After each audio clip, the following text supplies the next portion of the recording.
You know, um, when you think about learning something completely new, especially as an adult taking on this massive challenge like a new language, there's this modern expectation that it should just be, I don't know, like downloading a file to your computer. Oh, absolutely, like a software update. Yeah, exactly. You just grab a dictionary, you memorize the grammar rules, you hit install in your brain, and boom, you're fluent. But, I mean, if you've ever tried to learn coding or Spanish, or even just how to use some complex new software at work, you've probably felt that exact frustration when your mental hard drive just suddenly crashes. Right, right. It's a very common trap. We assume learning should be purely analytical, like a math equation, Yeah. where vocabulary plus syntax equals immediate communication. Which makes sense on paper. On paper, sure, but you aren't just processing data. You're trying to communicate your humanity using these tools you barely know how to hold. And the moment you have to actually use those tools in front of another human being, well, logic just kind of goes out the window. It really does. And the tension between the logic of a textbook and the sheer panic of real-world application is exactly why today's deep dive is so fascinating. Yeah, we have a really unique set of sources to explore today. We really do. We aren't looking at some dense textbook on linguistics or a scientific paper on cognitive function. We're actually looking at a curriculum script for a beginner's English language course. Specifically, a lesson labeled simply as Day 4. Right.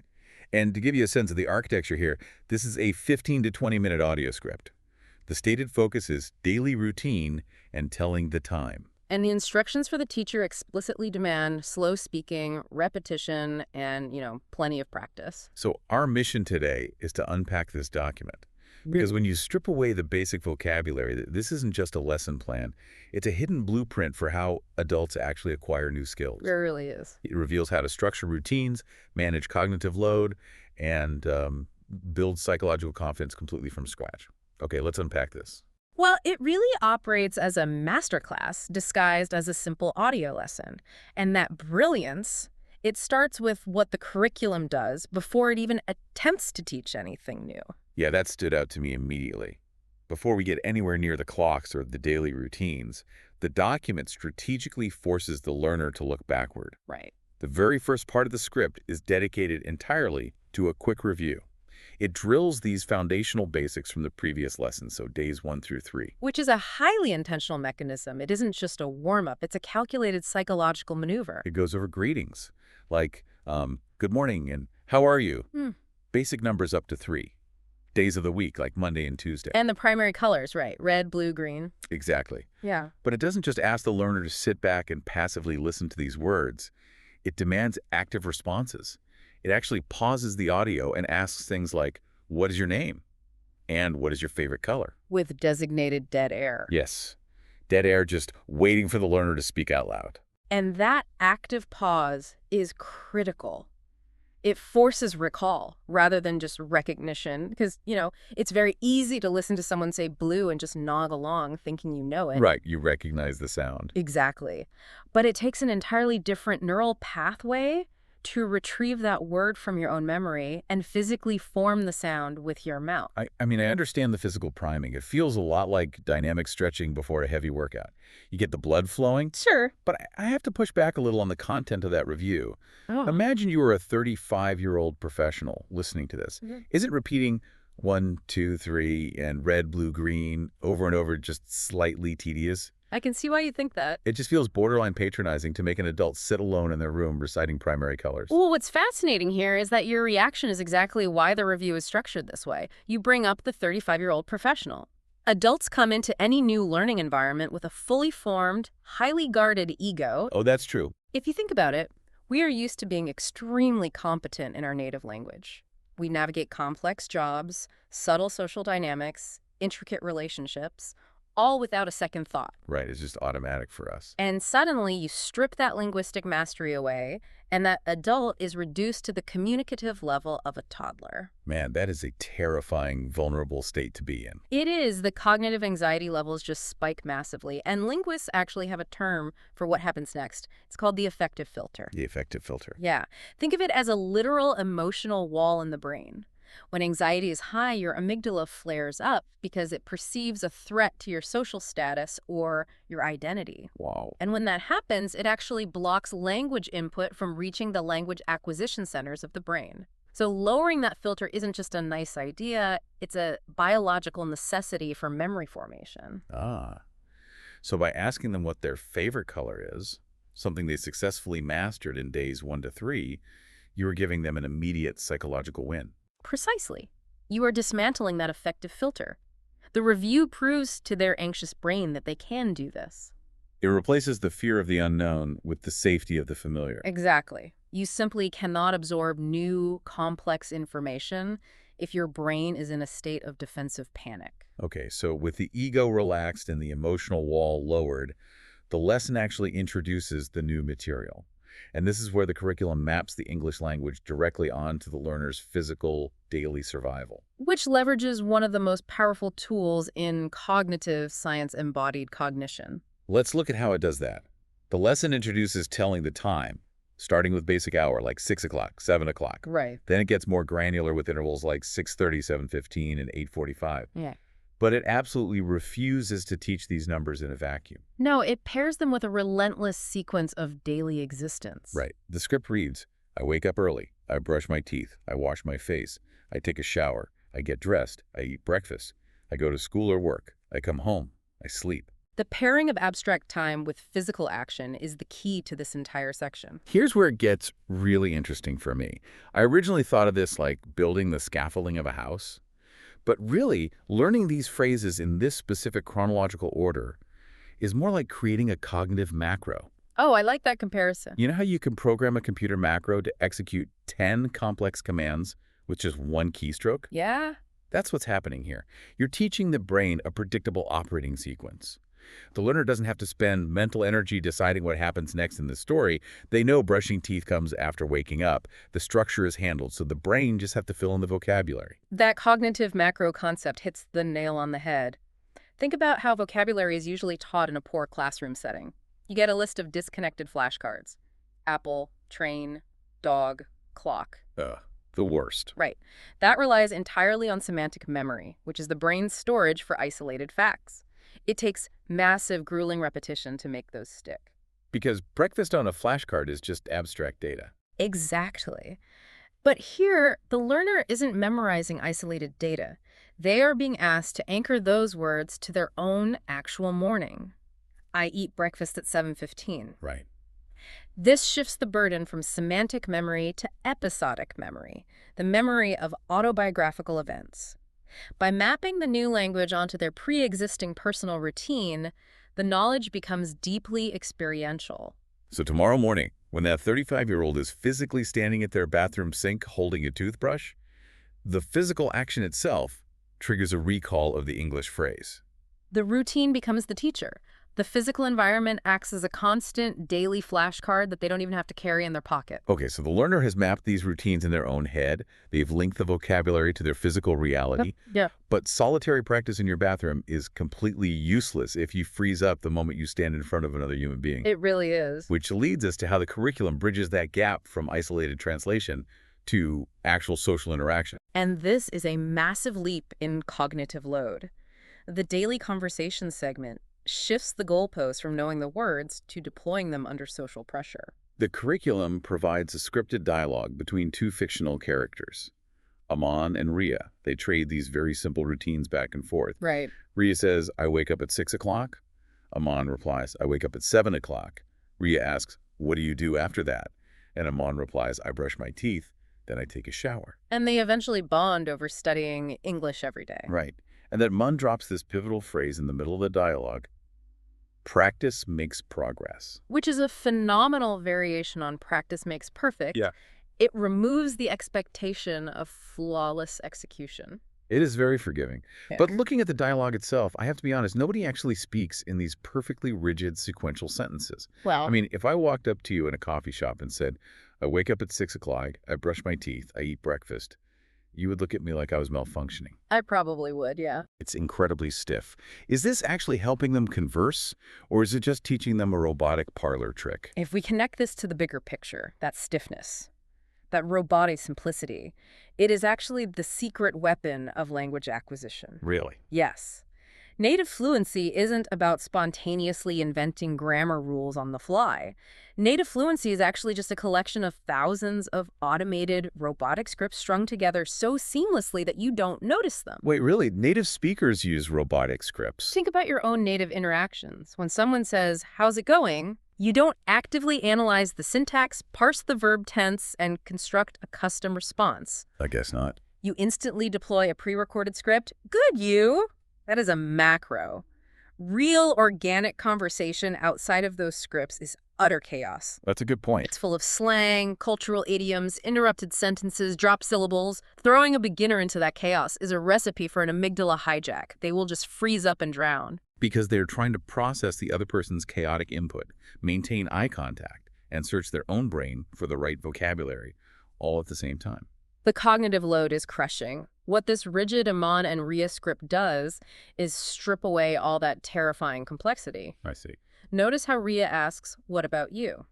That simple robotic phrase is a crucial conversational tool.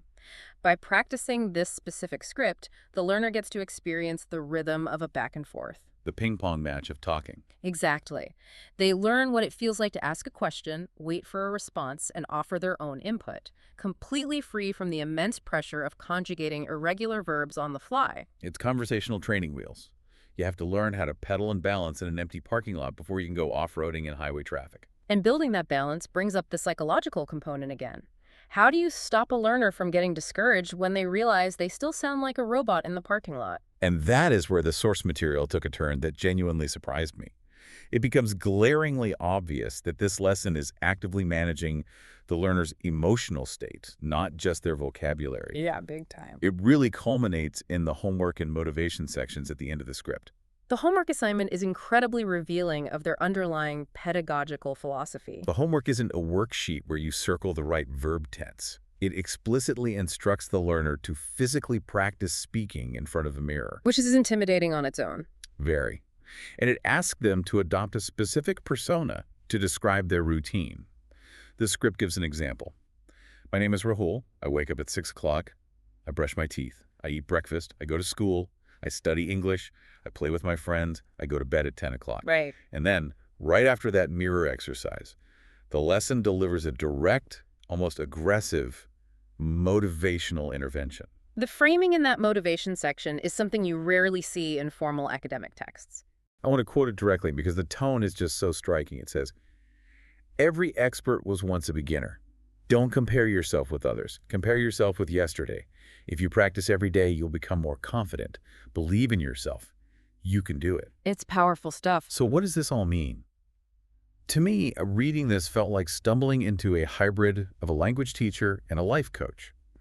That mirror exercise, it isn't about checking your mouth shape to make sure you are pronouncing vowels correctly. No, not at all. It is a profound exercise in identity building. This raises an important question about the role of self-esteem in adult education.